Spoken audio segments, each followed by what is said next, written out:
তোমাকে বলো hello guys, back to my channel Nilkrishna ঐশ্বর্যস নতুন একটি ব্লগে তোমাদের অনেক ওয়েলকাম। তো সকালবেলাটা একদম বৃষ্টি ভেজা সকাল, বৃষ্টি পড়ছিল সকালবেলাটা। এটা যেহেতু কালকের ব্লগ আজকে শেয়ার করছি, তো সকালবেলাটা খুব বৃষ্টি পড়ছিল। আর এদিকে ঘুম থেকে উঠে মেয়েকে ব্রাশ ট্রাশ করিয়ে খাইয়ে দিয়ে বই পড়তে বসিয়ে দিয়েছি। তো সকালে মেন কাজ আমার এটাই থাকে, তোমরা প্রত্যেকে জানো যারা আমার ডেলি ব্লগ দেখো। তারপর আর জামা কাপড় ভাঁজ করতে বসি, এক গাদা করে জামা কাপড় থাকে রোজ, সেগুলোই রোজ ভাঁজ করা হয় সকালবেলায়। বিকেলবেলাটা অ্যাকচুয়ালি সময় পায় না, কারণ মেয়েকে নিয়ে নাচ আবৃত্তি থাকে, তো ওটা করতে করতেই সময় চলে যায়। ইভিনিংয়ে এসে তারপর কাজকর্ম বলতে মেয়েকে পড়ানো, চা করা, খাওয়া দাওয়া করতে করতে, ওকে খাওয়ানো করতে করতে ওগুলো আর হয়ে ওঠে না। তো সেই জন্য আমি সকালবেলায় জামাকাপড়গুলো ভাঁজ করি। তো যাই হোক, পড়াশোনা করে নিচে গিয়ে রান্নাবান্না হয়ে গেছে আমার। তো সকালবেলা একটু ডাঁটা কুমড়ো দিয়ে তরকারি রান্না করেছিলাম, সেটাই ঐশ্বর্যকে দেবো এখন মাছ দিয়ে। তো একটু পাতা মাছ ছিল, আর সকালবেলা তাই ভাবলাম আজকে একটু তরকারি খাই দিই। আর এই দেখো সকালবেলা চান করে নিয়েছি, অ্যাকচুয়ালি সকাল না, এখন মোটামুটি 11:30 মতো বাজে। আর খেয়ে দিয়ে বাসন মেজে স্নান করে আমি চলে এসেছি উপরে। আজকে একটু শ্যাম্পু করেছিলাম, তো চুলগুলো পুরো জট হয়ে রয়েছে। আমি এখন ছাড়াবো না, যদিও বেশি অল্প একটু ছাড়াবো।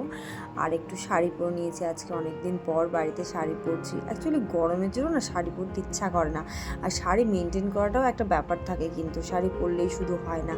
আমরা আবার যখন শাড়ি পরবো তখন আবার এদিক ওদিক দেখা যাবে, তখন তোমরাই আবার বলবে যে সবসময় এটা ওটা দেখা যাচ্ছে।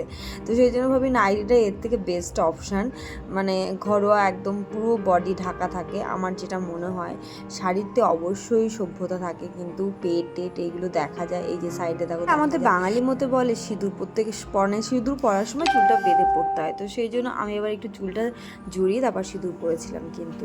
তো যাই হোক, একটু সিঁদুর দিয়ে ভাবছি আজকে একটু টিপ পরবো, কারণ অনেক দিনই পরা হয় না, আমি পড়িও না। তোমরা প্রত্যেকে জানো যারা আমার ডেলি ব্লগ দেখো।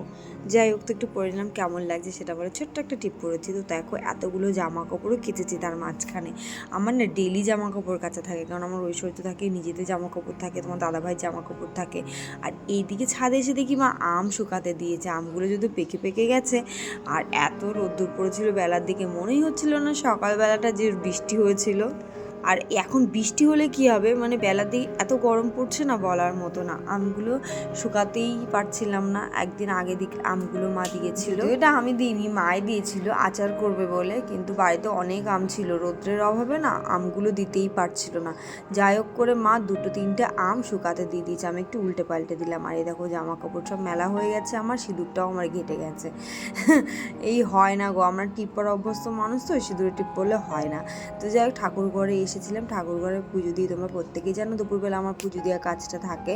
তো কাজ না, পুজো দিই আমি। আর এতে দেখো এক গামলা ফুল হয়েছে, এত ফুল হয়েছে আজকে। সকালে যেহেতু বৃষ্টি হয়েছিল, তো পুরো মানে তার আগের দিনও রাত্রেবেলা বৃষ্টি হয়েছিল, আর প্রচুর ফুল ফুটেছে আজকে। তাই ভাবলাম যে আজকে একটু মালা করে দিই কৃষ্ণকে। তো ফুলগুলো একটু ডগাগুলো একটু ছেটে ছোটো করে নিয়েছি, আর এই যে মালা গাঁথতে বসে পড়েছি। কি ভালো লাগে না। আমি ভাবছিলাম মা আমাকে কেন ডাকলো না সকালবেলায়, আমি তাহলে ফুলগুলো তুলতাম। আমার হেব্বি ভালো লাগে। ছোটোবেলা যখন ছিলাম না, তখন ওর গাছে ফুল তুলতে ভোরবেলা চলে যেতাম। সেটা না আমাদের ছোটোবেলায় হতো, এখন কিন্তু আর এই ছোটোবেলায় সেটা আর পাওয়া যায় না।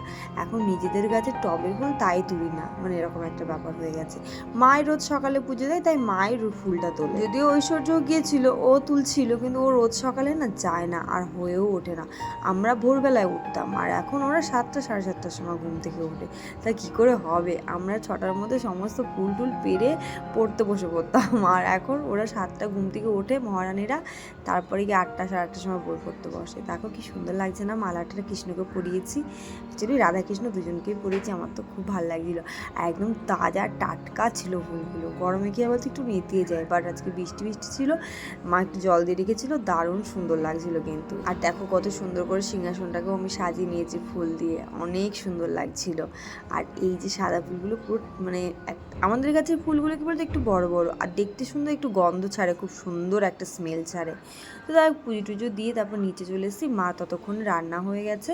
আজকে পোনা মাছ রান্না হয়েছিল আর ওল করাতে চিংড়ি মাছ হয়েছিল, দারুণ টেস্ট হয়েছিল। এটা মা দারুণ রান্না করে। তো তারপর ঐশ্বর্যকে খাইয়ে ঘুম দিয়ে আমরা ভাত খাওয়া দাওয়া করে উঠতেই দেখি ঐশ্বর্য ঘুম থেকে উঠে পড়েছে।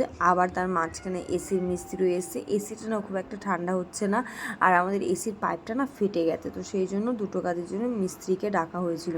আর এই দেখো এসির নেটগুলো কত নোংরা হয়। যাদের বাড়িতে এসি আছে তাদেরকে আমি বলি 2 মাস অন্তর অন্তর এসিটাকে যদি ক্লিন করে, নাহলে না এসিটা ড্যামেজ হয়ে যাবে। দেখো কি অবস্থা, পুরোটাই খুলে ফেলেছে পাইপটার জন্য। যাই হোক ভেতরটা ওরা একটু ক্লিনও করে দিয়েছিল, আমি বলেছিলাম একটু ক্লিন করে দাও। আর এদিকে পুরো বক্সটাই খুলে ফেলেছে, এটা ধুয়ে ক্লিন করে পরিষ্কার করতে হবে। যাদের বাড়িতে এসি আছে তারা না 1-2 মাস অন্তর অন্তর নেটটা পরিষ্কার করে নেবে, তাহলে এসির হাওয়াটা ঠান্ডাও থাকে আর ভালোও থাকে।